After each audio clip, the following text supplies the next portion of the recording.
আজকের ভিডিওতে আমরা দেখব লেগ এডিমার ট্রিটমেন্ট, অর্থাৎ কি অনেকেরই পা ফুলে যায় এবং পা ফুলা জায়গাটা যদি চাপ দিই তাহলে রাবারের মতো চেপে বসে থেকে যায়। এই যে দেখতে পাচ্ছ, এই যে বসে থেকে যায়, এই জিনিসটাকে কি এডিমা বলে।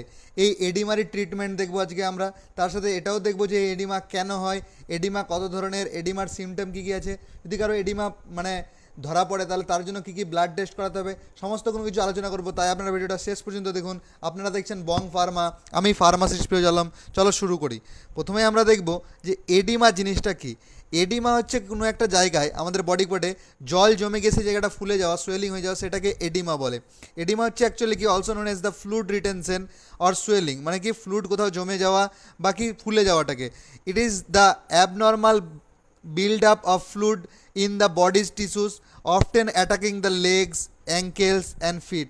কি বলছে যে বডি টিস্যুসের কোনো জায়গাতে ফ্লুইড জমে যাওয়া, এবং কি এটা বেশিরভাগ দেখা যায় কি কোনো লেগে, মানে পায়ে, বা অ্যাঙ্কেল মানে যে গোড়ালি, বা ফিটে মানে পায়ের তালুর যে উপরে জায়গাটা আছে সেখানে দেখা যেতে পারে।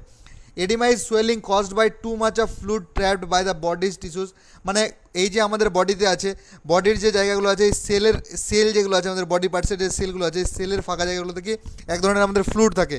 এই ফ্লুইডটা যখন বেশি হয়ে যায়, এক্সেসিভ হয়ে যাওয়ার পরে যে ফুলে যায় সেটাকে কিন্তু এডিমা বলে। আর এডিমা বডির যে কোনো পার্টে দেখা দিতে পারে, ঠিক আছে, কিন্তু বেশিরভাগ সময় এটা কি লেগ এবং ফিটে দেখা দেয়, মানে পা এবং এই যে পায়ের উপরে পার্টটা আছে এটা দেখা দিতে পারে।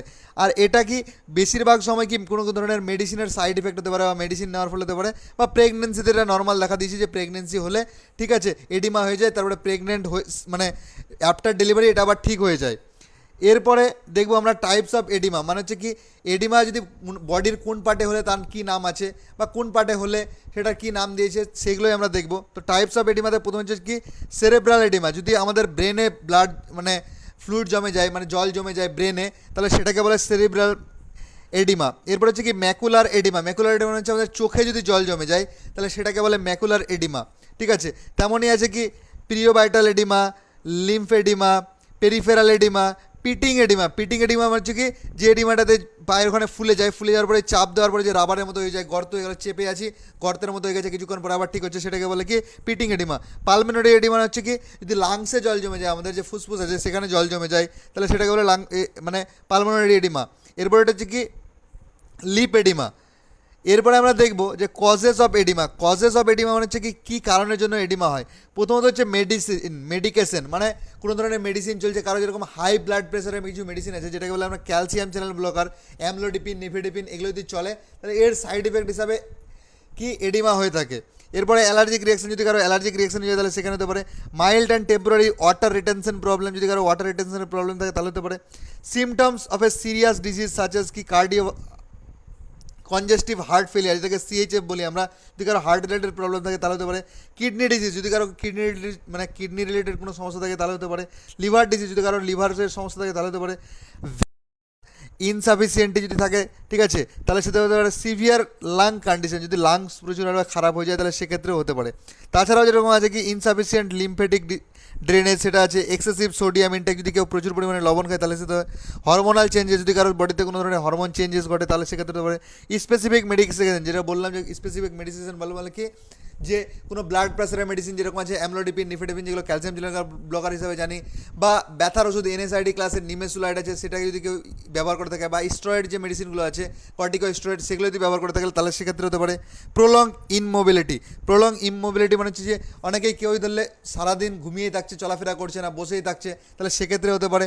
আর কি আন্ডারলেইং হেলথ কন্ডিশন, যদি কারো হেলথ কন্ডিশন ঠিক না থাকে তাহলে সেক্ষেত্রেও এডিমা দেখা দিতে পারে। তাই এছাড়াও বিভিন্ন ধরনের এডিমার বিভিন্ন ধরনের কারণ আছে। Increase total extracellular fluid যেটা আছে সেটা কী জন্য হয়, CHF, congestive heart failure, renal failure, liver disease, high local venous pressures, deep ব্রেন থ্রম্বোসিস, যেটাকে আমরা কি ডিভিটি বলি, ডিপ ব্রেন থ্রম্বোসিস, তার ক্ষেত্রে হয়ে থাকে। প্রেগনেন্সি থাকলে হতে পারে, পেলভিক টিউমার হয়ে থাকলে হতে পারে। লিম্ফেটিক অবস্ট্রাকশনস, এক্ষেত্রে কি যে ইনফেকশন হতে পারে। ফাইলারিসিস, যেটাকে আমরা কি পাটা আমাদের ফুলে যায়, সেই ডিজিজটা হতে পারে।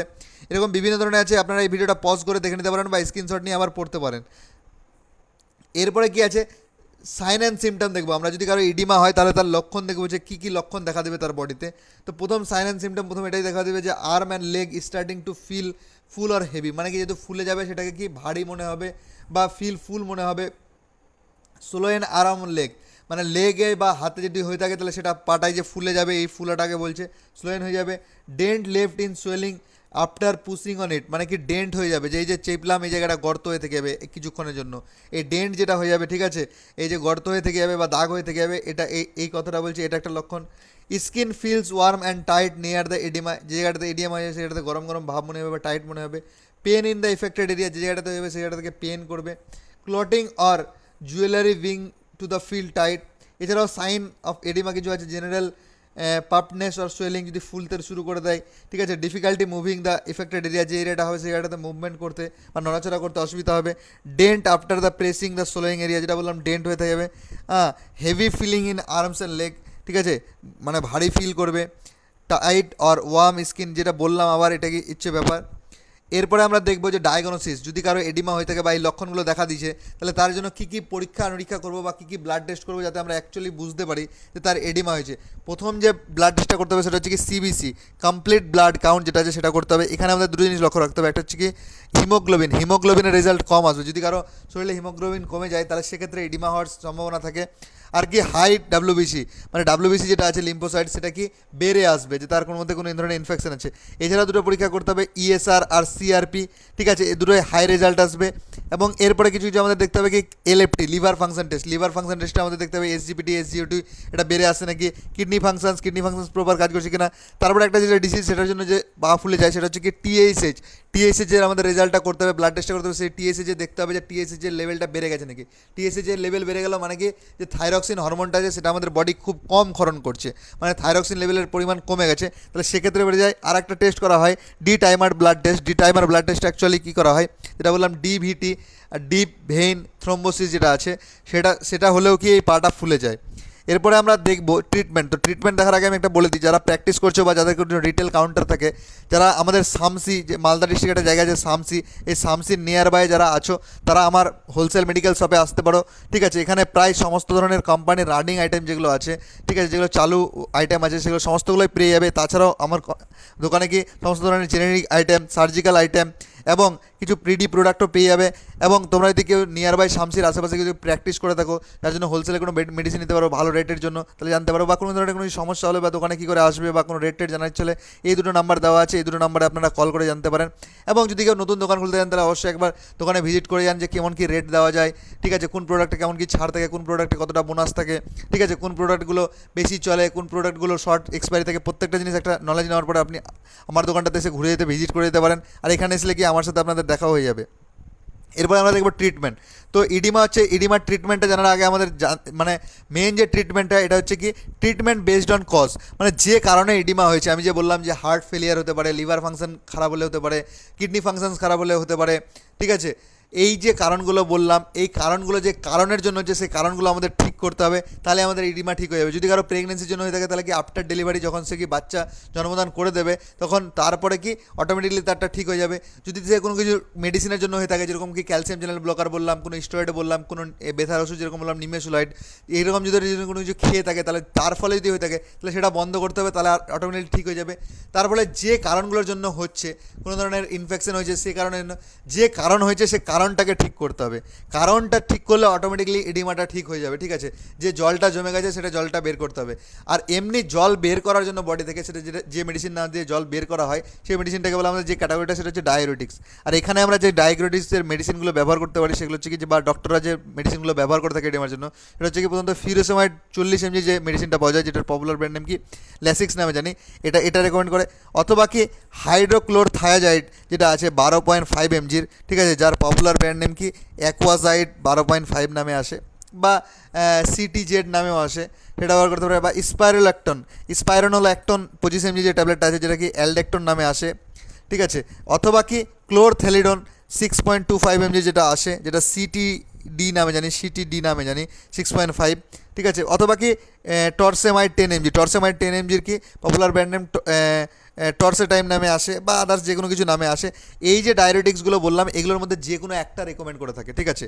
হয় ফিউরেসামাইড রেকমেন্ড করবে, নাহলে হাইড্রোক্লোর থায়াজাইড রেকমেন্ড করবে। এখানে সবথেকে পপুলার যে দুটো মানে রেকমেন্ড করা হয় একদম নিয়ার প্রত্যেকটা প্রেসক্রিপশন দেখতে পাবে, সেটা হচ্ছে ফিউরেসামাইড, যেটা পপুলার ব্র্যান্ড নেম কি ল্যাসিক্স বললাম, অথবা কি হাইড্রোক্লোর থায়াজাইডস। হাইড্রোক্লোর থায়াজাইডস বললাম কি মানে যেটা বললাম অ্যাকোয়াজাইডস, ঠিক আছে, বা সিটিজেড নামে আসে, হ্যাঁ।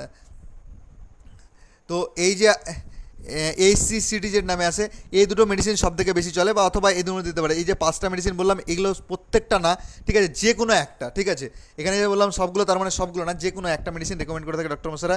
আর মেন যে কারণটা হচ্ছে সেটা হচ্ছে কি, যার জন্য হচ্ছে, যদি কোনো হার্টের সমস্যা হয়ে থাকে, বা কিডনিতে সমস্যা হয়ে থাকে, লিভারের সমস্যা হয়ে থাকে, বা কোনো ধরনের আমাদের সিবিসি হিমোগ্লোবিন কমে গেছে, হিমোগ্লোবিন তাহলে বাড়াতে হবে, যে কারণটা হচ্ছে সেই কারণটার ট্রিটমেন্ট চলবে, তার সাথে এগুলো কোনো একটা মেডিসিন অ্যাড করা হয়, ঠিক আছে। এবং সেই কারণটা ঠিক হলে অটোমেটিকলি ইডিমা ঠিক হয়ে যাবে। আর এখানে যেগুলো জিনিস আমাদের পেশেন্টকে বলতে হবে সেটা হচ্ছে কি, অ্যাভয়েড হাই সল্ট ফুড। মানে কি, আমাদের খাওয়ারে যে পেশেন্ট হয়ে গেছে, যার ইডিমা হয়ে গেছে, তাকে অবশ্যই কি লবণ অ্যাভয়েড করতে হবে। মানে কি, লবণ খাওয়া বাদ দিতে হবে।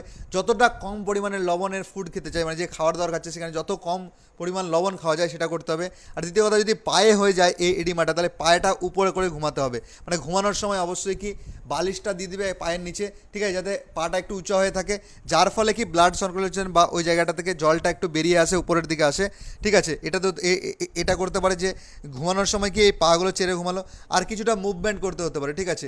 যদি একদম বসে থাকে বা শুয়ার কাছ থেকে, তো সেটা না করে একদম একটু মুভমেন্ট করবে, হাঁটাচলা করবে। আর যেটা বললাম, পাটা উপরের দিকে করবে। আর অবশ্যই যে খাবারটা খাবে সেখানে যেন একদম লবণটা একদম প্রচুর পরিমাণে কম থাকে, ঠিক আছে, লবণটাকে অ্যাভয়েড করতে হবে। এই ছিল ট্রিটমেন্ট, ঠিক আছে। এবং আমার এই ভিডিওটা শুধুমাত্র, আমি বারবার বলে থাকি, এই ভিডিওটা শুধুমাত্র ইনফরমেশন এবং নলেজ পারপাসের জন্য। আমার এই ভিডিওটা থেকে কেউ কখনো সেলফ মেডিকেশন করতে যাবে না, অর্থাৎ কি নিজে থেকে মেডিসিন নিতে যাবে না, সর্বদা ডাক্তার বা ফার্মাসিস্টের পরামর্শতেই ওষুধ নেবে।